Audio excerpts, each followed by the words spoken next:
E é uma sensação muito complexa e confusa que eu sinto aqui hoje. Primeiro, de muita alegria, de muita satisfação, né? Muito desafiador estar aqui nessa manhã, mas também, repito, com muita alegria, com muita satisfação, com muito contentamento no Senhor, de poder participar e render o culto que é devido a Deus, nessa posição de trazer a palavra de Deus. Eu queria falar sobre o discipulado como a chama sempre viva, nessa série de corações aquecidos, que para mim é um assunto tão caro, um assunto extremamente relevante, porque corações aquecidos se refere à experiência real, concreta, como promessa feita pelo Evangelho, que encontra realidade no nosso coração, portanto, uma realidade verdadeira, autêntica, que acontece no coração de todo aquele que crê em Jesus, de modo que a sua palavra é verdadeira e nós podemos experimentar essa sua palavra. Corações aquecidos. E nessa série, o que chama muito a minha atenção e que impacta profundamente a minha vida, que transformou significativamente o meu próprio ser, é a questão do discipulado, que é essa chama sempre viva. O discipulado não é interrompido. O discipulado não tem espaços. O discipulado não tem interrupções. O discipulado é um caminho sempre contínuo, vivo. Daí essa semelhança de ser uma chama sempre acesa e viva no nosso coração. Eu queria ler o texto com os irmãos de João, capítulo 8, versículo 30 a 32. Ditas estas coisas, muitos creram nele. Disse, pois, Jesus aos judeus que haviam crido nele: se vós permanecerdes na minha palavra, sois verdadeiramente meus discípulos e conhecereis a verdade, e a verdade vos libertará. Uma das marcas profundas da igreja evangélica, nós somos evangélicos, uma das marcas profundas da igreja evangélica brasileira é a sua forte ênfase na conversão. A conversão das pessoas. Nós somos um povo que discerniu muito bem o contexto urbano e desde as explosões demográficas que fez com que as pessoas migrassem rapidamente para grandes centros, ocupando as cidades e a sua grande maioria de forma desorganizada e mal planejada, compreendemos que nesse cenário dinâmico, complexo, portanto desafiador, a igreja, a fim de levar a cabo a sua missão, percebeu que a atividade missionária deveria se mobilizar em direção às pessoas e não somente ficar aguardando que viessem à igreja. Isso é importante ser dito, porque os evangélicos, amando as pessoas, atentos com relação à missão recebida de Jesus, nunca ficou esperando que as pessoas viessem à igreja, mas desde sempre discerniu que era necessário ir até elas. Ir em direção às pessoas. Os contextos urbanos mais complexos e mais confusos, todo mundo querendo morar perto das empresas, todo mundo querendo morar perto das indústrias. As igrejas não ficavam passivas, aguardando com que essas pessoas fossem até ela no domingo, mas pelo contrário, iam em direção a elas, pregaram o evangelho para elas, porque criam que podiam retirá-las dessa circunstância complexa, confusa, desorganizada, e fazer com que elas pudessem ser discípulos de Jesus. É mais ou menos o que acontece nos nossos GCs, né? A gente entende que a igreja tem que ir até as pessoas, em todos os cantos das cidades, pregar o evangelho, e não somente ficar aguardando com que as pessoas venham. Os apóstolos, todos de origem judaica, demoraram a compreender a vocação proposta pelo Senhor, uma vez que Jesus havia sido claro quanto à missão para além das fronteiras de Israel. A igreja nascente, a primeira igreja, a igreja do primeiro século, uma igreja extraordinária. Essa igreja que quando nós lemos em Atos dos Apóstolos, uma igreja que proclamava o evangelho, pregava e as pessoas se rendiam a Jesus, que as pessoas experimentavam milagres. Em um só dia, Havia pregações que 3.000 se convertiam, 5.000 se convertiam. Era uma igreja extraordinária, mas também que tinha dificuldade de entender que tinha que ir as pessoas, ficavam aguardando com que as pessoas viessem até o centro de Jerusalém, a fim de aprender o evangelho no templo. Os evangelhos mostram isso, Atos dos Apóstolos relata isso com muita precisão. Os apóstolos não compreenderam essa sua vocação, essa sua missão deixada por Jesus Cristo, que era bem clara de que eles tinham que ir até as fronteiras, para além das fronteiras de Israel. Essa era a mensagem nascente, e os apóstolos tiveram alguma dificuldade nesse sentido. Antes eles esperavam que as nações viessem até o templo a aprender com o povo eleito, uma vez que ocupando o posto de luz das nações, criam que estas deveriam vir até eles e não eles até os confins da terra. Os apóstolos estavam persuadidos de que a promessa feita aos pais pelos profetas de que quando o Messias viesse, eles seriam colocados como luz de todas as nações, convenceram-nos de que eles deveriam ser a vanguarda do evangelho, mas no sentido de que as pessoas viriam até eles. Eles viriam até Jerusalém, porque Israel seria colocado como nação de todas as outras nações. E eles, portanto, aguardaram. Nós, irmãos, não ficamos aguardando, nós fomos até as pessoas. Amém? Que nós nos engajemos nisso e discernamos que é necessário não somente aguardar, mas nós temos de ir até as pessoas. Este equívoco cometido pela igreja do primeiro século não foi repetido pela igreja evangélica, principalmente a brasileira, uma vez que jamais realizou a missão neste formato de espera. No entanto, sempre se organizou para ir até as pessoas.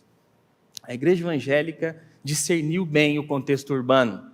Ela vai até as pessoas. E não somente no sentido de se deslocar até ela, mas fala a linguagem do povo, compreende a sua necessidade, participa dos seus dramas, do seu dia a dia, consegue saber verdadeiramente o que as pessoas atravessam no seu dia a dia, e assim não só as ensinam, mas proclamam o evangelho no contexto em que as pessoas estão inseridas. Desse modo, portanto, uma mensagem poderosa sobre a redenção que há no nome de Jesus, que é o perdão dos pecados e o anúncio de uma vida eterna no porvir, constitui a identidade marcante do povo evangélico, ou seja, a chamada à conversão, ao arrependimento e à entrega da vida a Jesus. Nós somos um povo que não somente proclamamos isso, mas nós cremos nisso, de que há perdão para as pessoas, há redenção no nome de Jesus, que elas podem verdadeiramente entregar as suas vidas a Jesus e elas experimentarão essa nova vida, essa regeneração, essa transformação poderosa. E isso é a marca, essa é a nossa identidade. E nós chamamos e proclamamos a pleno pulmões. Eu lembro quando eu era pequenininho, ainda havia aqui na cidade de Londrina, o coreto. Invariavelmente os evangélicos ocupavam aquele lugar. Cantavam hinos, pregavam, chamavam as pessoas ao arrependimento, pregavam, criam verdadeiramente. Naquele tempo nós ainda não tínhamos a densidade que temos hoje, né? Hoje nós somos quase 40% da população brasileira. Naquele tempo nós éramos apenas 7%, 8%. Isso sozinho trazia um fogo purificador sobre a mensagem, né? De chamar as pessoas ao arrependimento e à conversão. Todo esse movimento de ir em direção às pessoas, quanto ao conteúdo da mensagem, são esplendorosos, corretos, assertivos, e se tem colhido grande fruto para o reino de Deus com tal atuação. Não há problema nenhum nessa mensagem, ela não está errada. Pelo contrário, ela é assertiva, ela é correta, ela é bíblica. O Espírito Santo tem atuado através dela, fazendo com que as pessoas venham até Jesus.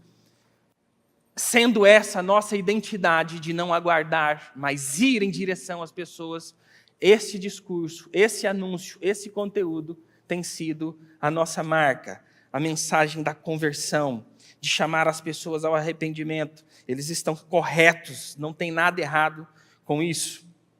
Todavia, a repetição, a exaustão dessa mensagem evangelical, nós temos um discurso evangelical. O que é o discurso evangelical? Nós somos conversionistas. Nós chamamos as pessoas que se arrependam e se convertam a Jesus, que elas decidam por Jesus. Aliás, a palavra decisão significa exatamente isso. Decisão. Há uma ruptura com o mundo. O apóstolo Paulo nos ensinou que nós somos desarraigados desse mundo a fim de viver para Deus. Nós somos retirados desse mundo quanto sistema a fim de viver para Deus. E essa mensagem é verdadeira, é poderosa, é transformadora. Não há nada de errado com ela. Porém, ao longo dos tempos, convocando os homens ao arrependimento e que venham a Jesus, sem, no entanto, expandir o horizonte dos convertidos para a realidade da meta mais elevada de Deus, a saber, a libertação do pecado. A meta mais elevada de Deus, ou seja, essa experiência de proclamar o Evangelho, de prometer uma vida eterna com Jesus no porvir, que tem sido a nossa identidade, não é errada em si mesmo, porém a repetição, como se fosse somente isso a mensagem, é o que é um grande equívoco, que é um grande problema. Dizer que esta mensagem que é verdadeira esgota o Evangelho, que termina o Evangelho quando você experimenta essa realidade, é que tem sido um grande equívoco.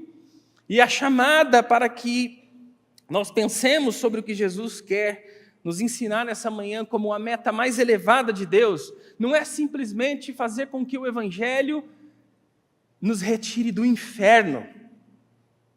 É verdade que quando cremos no Evangelho, nós experimentamos a libertação. Nós saímos do inferno. Mas a meta mais elevada de Deus é fazer com que o inferno saia de dentro de nós.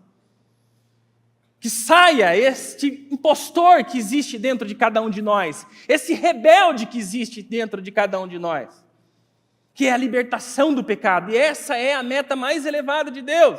Talvez essa não seja a nossa meta hoje, mas que essa seja a boa nova, que internalize no nosso coração. Essa é a meta de Deus para a nossa vida. A libertação, não somente fazer com que escapemos do inferno, mas com que o inferno seja retirado de cada um de nós. Saída do inferno pela revelação de Deus, pela conversão em Jesus, mas também sermos transformados pelo Evangelho, de modo a fazer com que a vida de Jesus seja a nossa vida. Então, a libertação do pecado, que é essa meta mais elevada de Deus, sem que nós expandamos, sem que nós instruamos as pessoas nessa direção, tem empurrado um mar de gente para se aterem à fé como o ato de um momento e não uma atitude de decisão para a vida toda. As pessoas imaginam que quando elas creram em Jesus, que quando elas se renderam ao Senhor, esta foi a realidade total que lhes foi entregue pelo Evangelho. Não! Deus, pelo seu Espírito Santo em Cristo Jesus, quer edificar o caráter de Jesus em cada um de nós.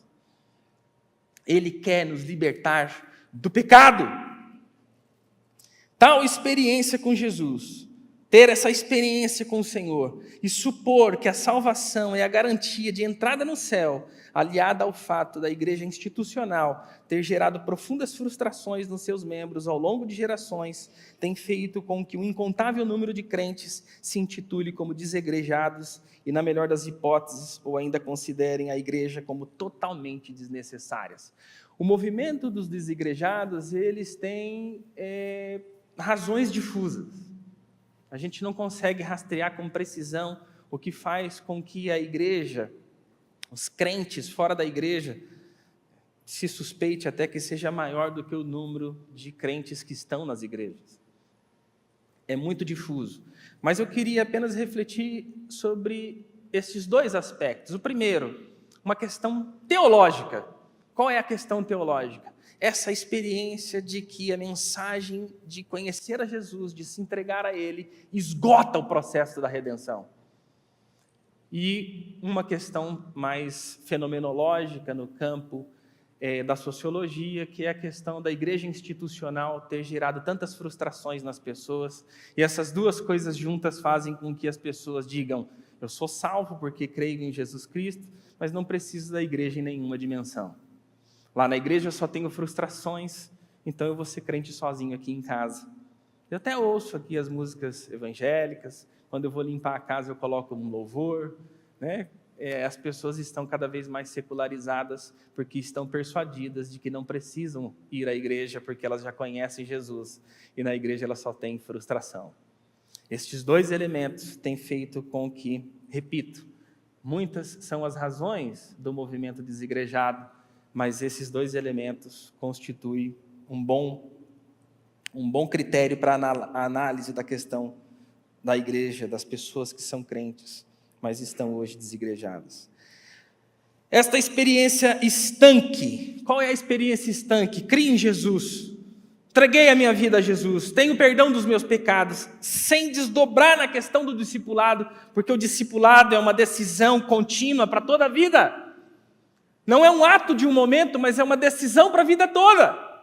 Essa experiência estanque possui suas origens deficitárias na compreensão do que seria a salvação. Nós não conseguimos discernir muito bem o que é salvação, segundo este ponto de vista, que é proposta por Jesus uma quase nula doutrina eclesiológica, que é a doutrina da igreja.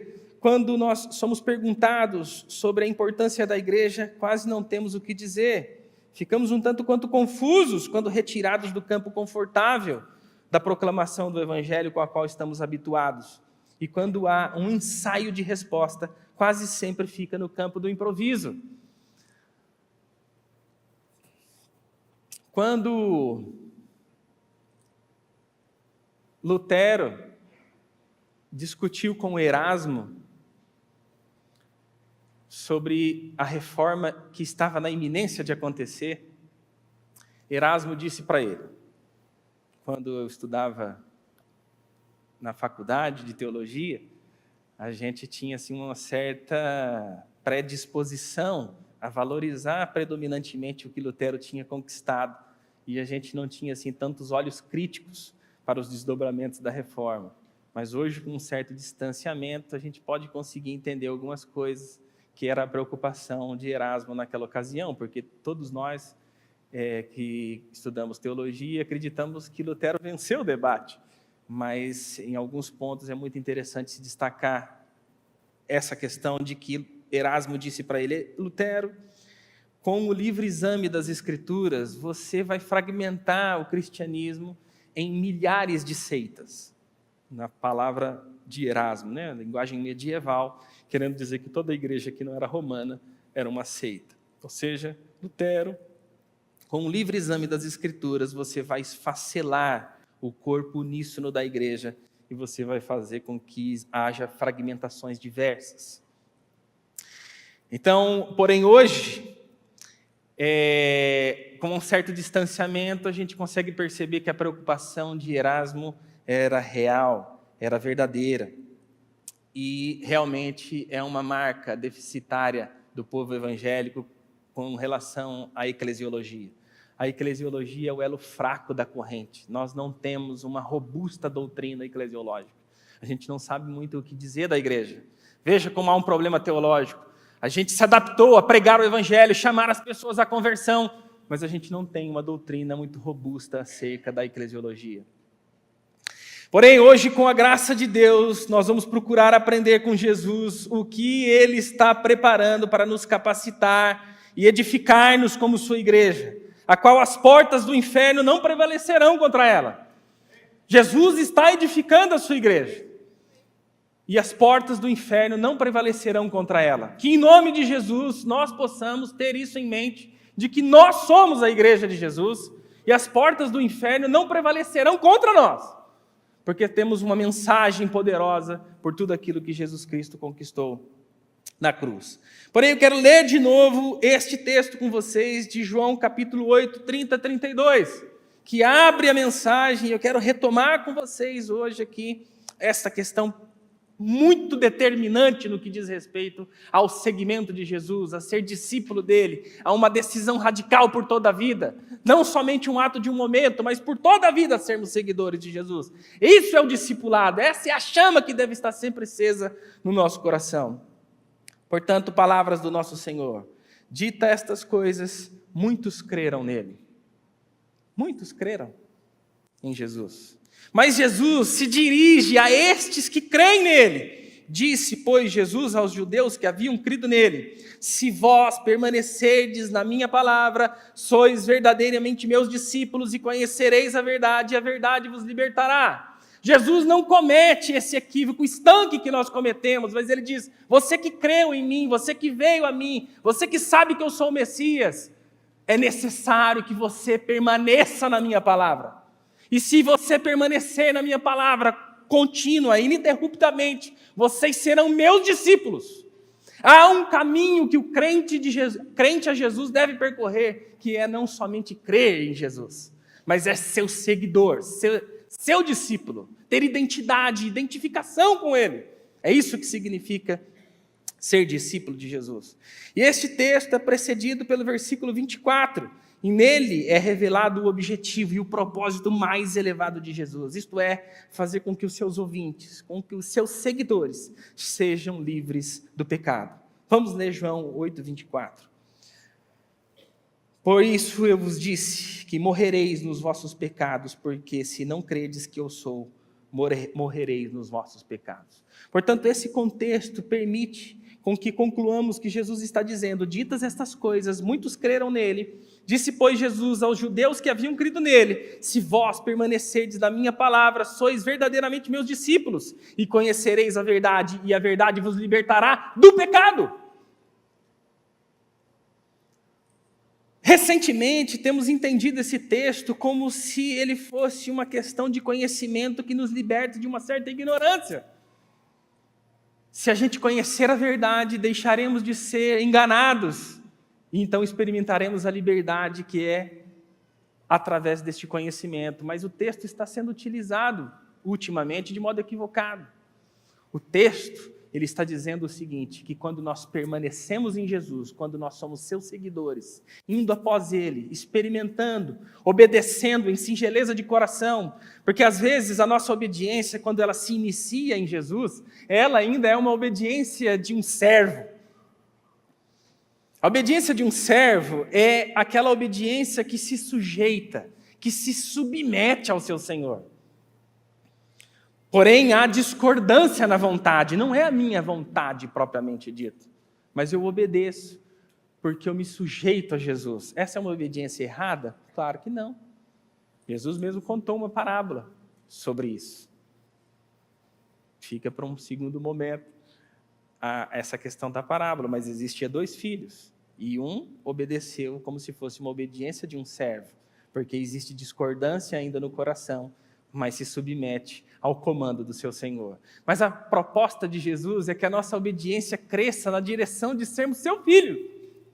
E quando nós somos filhos de Jesus, quando nós somos filhos de Deus, quando nós experimentamos a comunhão com Jesus, a nossa obediência ela passa a ser com concordância de vontade. A minha vontade passa a ser idêntica à de Jesus. Porque eu mesmo sinto prazer naquilo que faço, porque caminhando com Jesus, sendo seu discípulo, indo após ele, conhecendo o seu caráter, eu vou experimentando a transformação do meu próprio coração à medida em que eu caminho com ele e me relaciono com ele. É isso que faz o discípulo. Não é verdade que uma pessoa que se rende a Jesus é liberta instantaneamente do pecado. Quero repetir isso aqui. Não é verdade que uma pessoa que se rende a Jesus é liberta instantaneamente do pecado. Não! Um crente em Jesus recebe o perdão dos pecados. A libertação do pecado se dará pela decisão ininterrupta da chama contínua que arde no íntimo do coração do seguidor de Jesus. Isto é, do discípulo que caminha após o seu Senhor, porque aquele que crer em Jesus e permanecer na sua palavra, já que quando permanecemos na palavra de Jesus, persistindo em ouvi-lo, em obedecê-lo, é que de fato descortina e se efetiva o discipulado, explodindo em nosso rosto o processo vivo, autêntico, robusto de sermos libertos do pecado, e tal caminho se percorre após Jesus, inevitavelmente. Não será atravessado sozinho por mim. Esse caminho do discipulado não será percorrido sozinho por mim. Ele será percorrido na comunidade dos discípulos. Ele será percorrido na igreja de Jesus. Nisso que Jesus está edificando, cujas portas do inferno não prevalecerá contra ela. É isso que nós temos que dizer para as pessoas quando perguntado sobre o que significa ser igreja. Igreja é a comunidade dos discípulos que é potencializado, dinamizado pelo Espírito Santo, que proclama o Evangelho, mas que vai em direção ao mundo, que proclama a redenção do Senhor aos quatro ventos. É isso que nós temos que ter consciência de que não será percorrido sozinho por mim mesmo. Antes se dará na comunidade dos discípulos, onde juntos atuamos como corpo, com uma missão e vocação, a saber, como igreja. A minha missão e a minha vocação não é cumprido sozinho por mim mesmo, mas é na comunidade dos discípulos, portanto é na igreja. Louvado eternamente seja o nome do Senhor por isso. Por essa consciência de que nós temos que ser luz e sal nesse mundo. A fuga do mundo não é uma postura admitida pelo seu discípulo. A fuga do mundo revela amor pelo mundo. Nós somos o sal e a luz dessa terra. Nós lutamos com esse mundo corpo a corpo. Repito, a fuga do mundo revela amor pelo mundo. Mas os discípulos em igreja, com a sua missão e com a sua vocação bem delimitada, nós percorremos esse caminho do discipulado, de sermos a igreja de Jesus Cristo, que mais uma vez insisto, as portas do inferno não prevalecerão contra ela. Muitos creem em Jesus, mas não seguem. Muitos creem, mas não permanecem. Creem, mas negam o discipulado. E o fazem não com clareza, mas com arranjos mentais e teológicos, quando esperneamos na tentativa de crer à nossa maneira. E eu quero aqui usar um arquétipo, um exemplo das Escrituras. Nicodemos é um destes. Nicodemos, ele sabe que Jesus é o Messias. Ele é um doutor instruído, ele conhece a palavra de Deus. E ele conhece a promessa feita no Antigo Testamento de quando o Messias aparecesse, quais seriam os sinais incontestáveis de que ele seria o Messias. Nicodemos sabe disso. E ele então procura Jesus à noite, escondido. E ele diz assim: bom mestre, sabemos que tu és vindo de Deus, porque ninguém faz estes sinais se Deus não for contigo, se Deus não for com ele. Então ele sabe que Jesus é o Messias, né? Se nós saíssemos com Nicodemos para comer uma pizza à noite, e a gente perguntasse para ele lá, sem muita gente perto, você sabe que Jesus é o Messias? Ele diria, eu sei. Mas por que você sabe? Porque ninguém pode fazer estes sinais se Deus não for com ele. Mas aí Jesus os chama à identidade, à identificação. Jesus chama que ele segue-o. Jesus convoca que ele se identifica. Ele diz, Nicodemos, você tem muitas coisas que lhe prendem, você faz parte do Sinédrio, talvez as suas gerações todas já estejam arranjadas, a sua família vai ter acesso a boa educação, você tem um bom soldo, você tem um bom salário, você tem acesso à honra, à glória, a prestígio, que não é só o dinheiro que está em disputa na sociedade, mas também a honra, a glória, o poder está em disputa. E tudo isso te prende, Nicodemos, de modo que você só vai conseguir experimentar a liberdade dos filhos de Deus se você nascer de novo. Se você for arrancado dessa dimensão, dessa estrutura. Se isso não acontecer com você, você não experimentará a liberdade dos filhos de Deus. Nicodemos, ele faz um arranjo mental, que talvez muitos de nós fazemos, que é esse esperneio. Nicodemos diz, olha, eu vou ser discípulo de Jesus da onde eu puder. Eu sou do Sinédrio, faço parte do Sinédrio, eu vou defender Jesus à medida em que eu puder. Tanto que quando o Sinédrio decide prender Jesus, Nicodemos diz, olha, é necessário, é lícito, está na nossa lei que nós podemos prender um homem sem primeiro ouvi-lo? E aí o que o Sinédrio diz para ele? Quer ser também você um discípulo dele? Daí ele se cala. Então há a possibilidade de crer, de saber que Jesus é o Messias, de saber quem ele verdadeiramente diz ser, mas se nega ao discipulado. É quando nós fazemos esses arranjos mentais. Saber que Jesus era o Messias, mas se negou a segui-lo, portanto sabem que Jesus é quem diz ser, porém abdicam da identidade com ele, abdicam do discipulado. O discipulado é a chama sempre acesa, que deve queimar sempre no nosso coração. Eu quero contar uma experiência que eu tive com os irmãos nessa questão de ser discípulo de Jesus. Quando eu cursava o 3º ano da Universidade de Teologia, eu era aqueles alunos que verdadeiramente lia, estudava, e tinha um amigo meu chamado David. Ele era aquele amigo que a gente sempre faz trabalho juntos, porque ele também tinha a mesma disposição. E eu, naquela época, eu criei em Jesus, eu já tinha tido uma experiência com o Senhor nos meus 17 anos, mas na faculdade todos nós estamos submetidos a certos ensinos e a certos conhecimentos que vai permeando o nosso coração, e ele ocupa em alguma medida certo espaço no nosso coração, né? E eu não sou proclamador do materialismo e do existencialismo, portanto eu não vou citar aqui os autores, porque eu não faço propaganda deles, porque não acredito neles, mas certo é que eu os lia.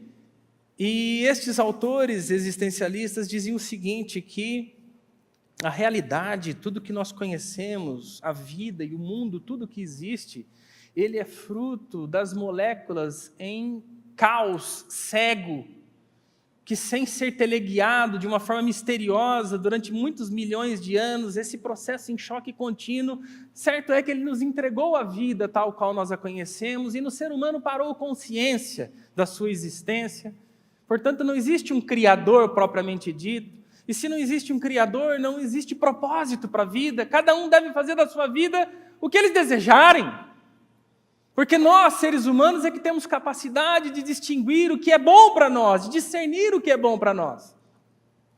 E esses autores, eles não param por aí, eles respondem às outras questões muito importantes que perturbou a mente humana durante séculos, porque sempre se intuiu que Deus não existia, mas não se explicava abertamente como que as coisas existiam, como elas vieram à existência.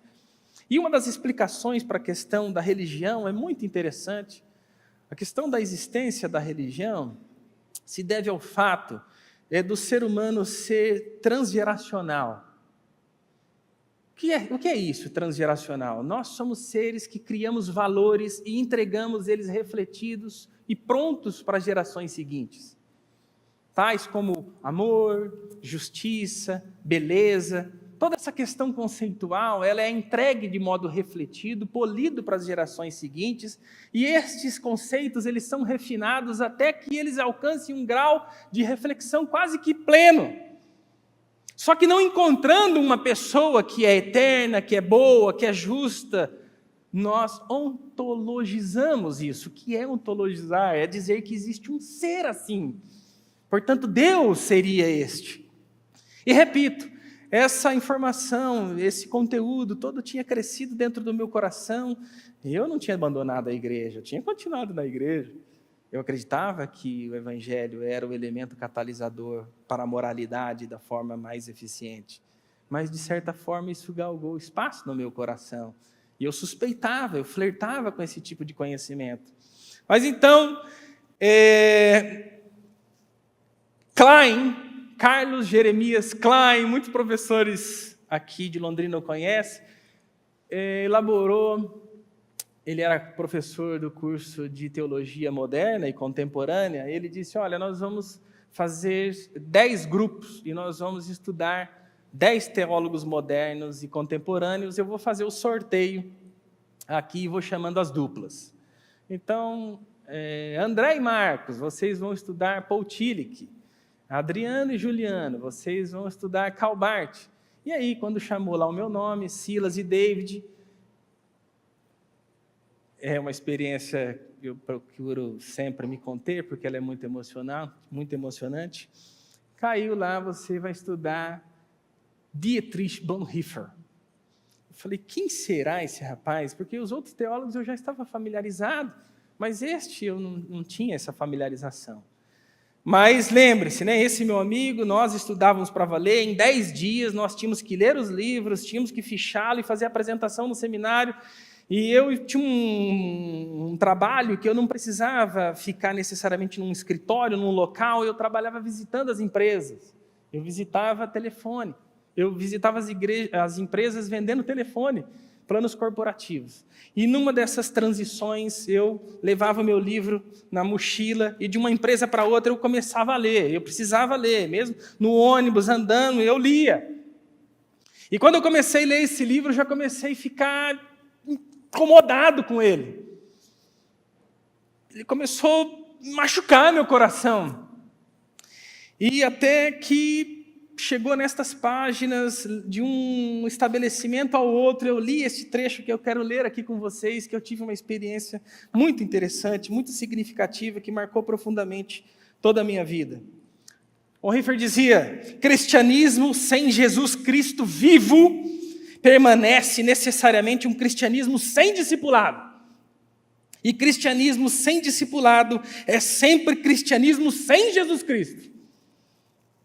É uma ideia, um mito, era exatamente o que eu estava pensando, uma ideia, um mito, na qual só existe Deus Pai, mas não existe Cristo como Filho vivo.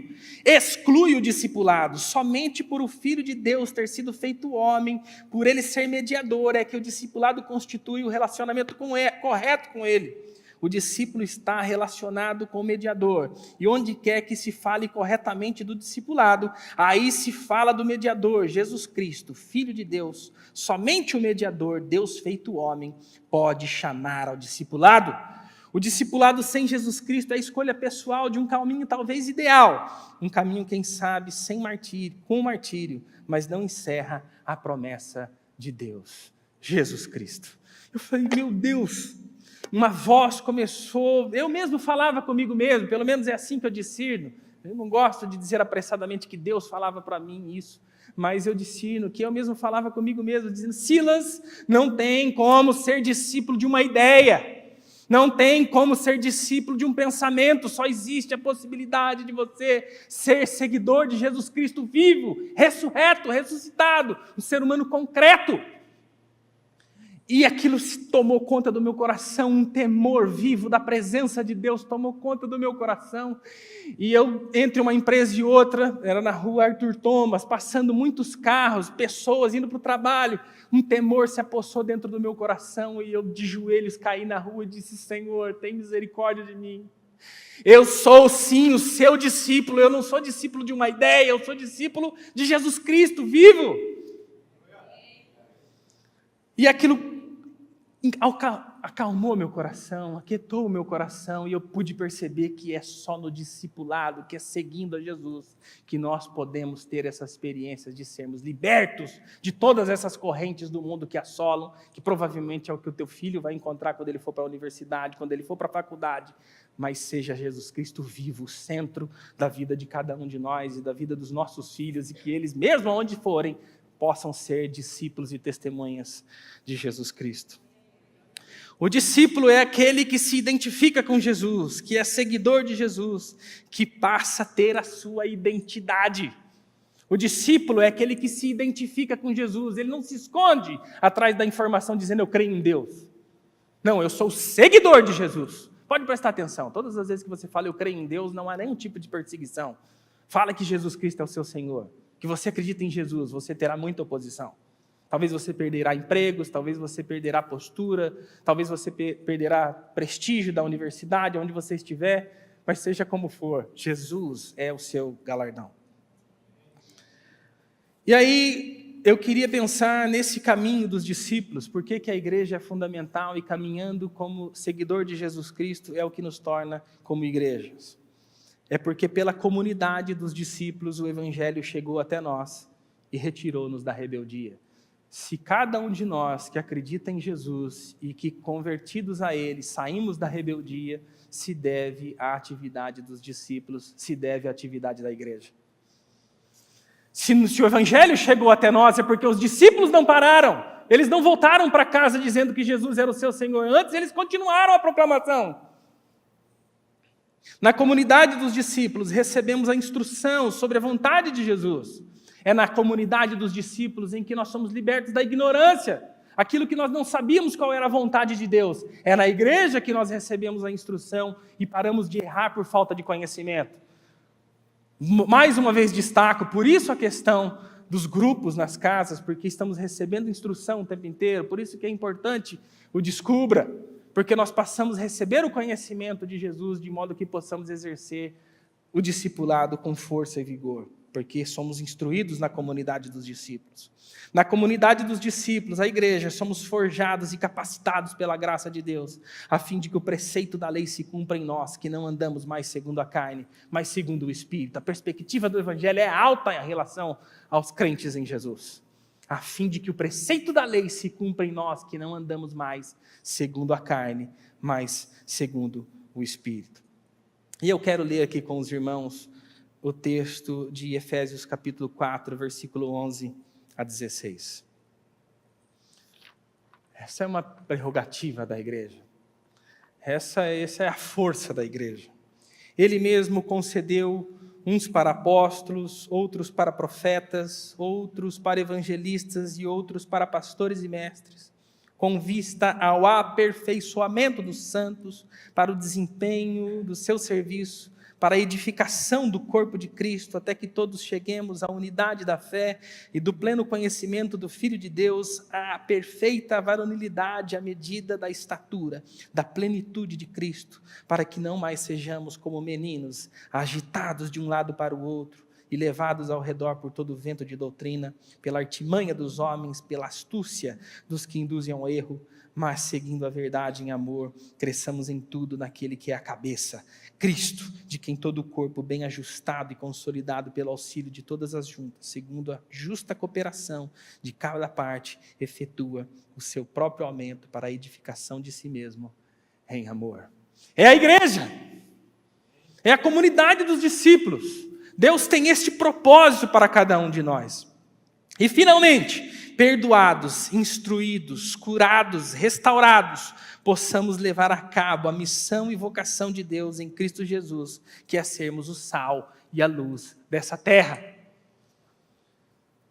Dentre várias utilidades do sal no mundo antigo, já foi usado como salário, inclusive a palavra salário vem daí, tem conexão com a questão do sal. Uma das principais funções do sal era garantir que o alimento não apodrecesse. Não é necessariamente colocar sabor ao alimento, mas é evitar com que ele apodreça.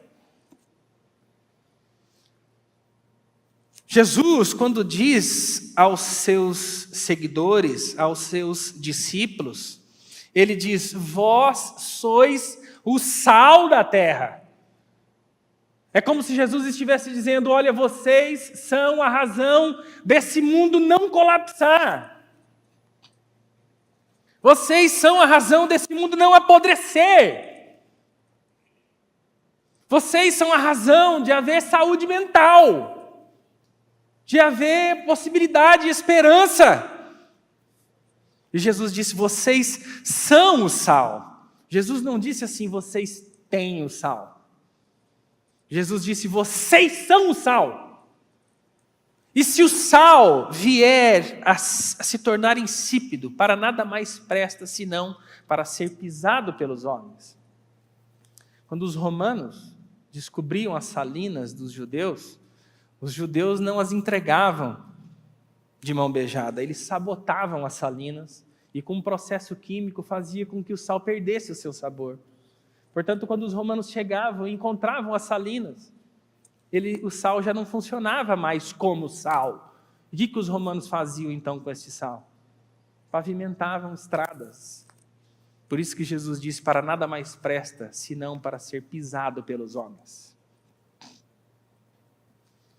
Nós não temos o sal, nós somos o sal, irmão. E nós só seremos o sal se a chama viva, acesa do seguimento de Jesus Cristo for sempre a nossa vida. Porque por Cristo vale a pena morrer e viver. Ele é tudo na nossa vida.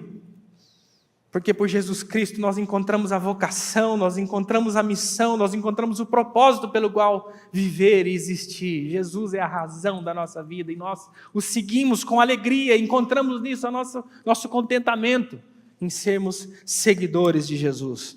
Vendo Jesus as multidões, subiu ao monte e, como se assentasse, aproximou-se aos seus discípulos. Jesus se aproxima dos seus discípulos. A multidão quer ouvi-lo, mas ele se dirige, ele vai aos seus discípulos e diz: vocês são o sal da terra.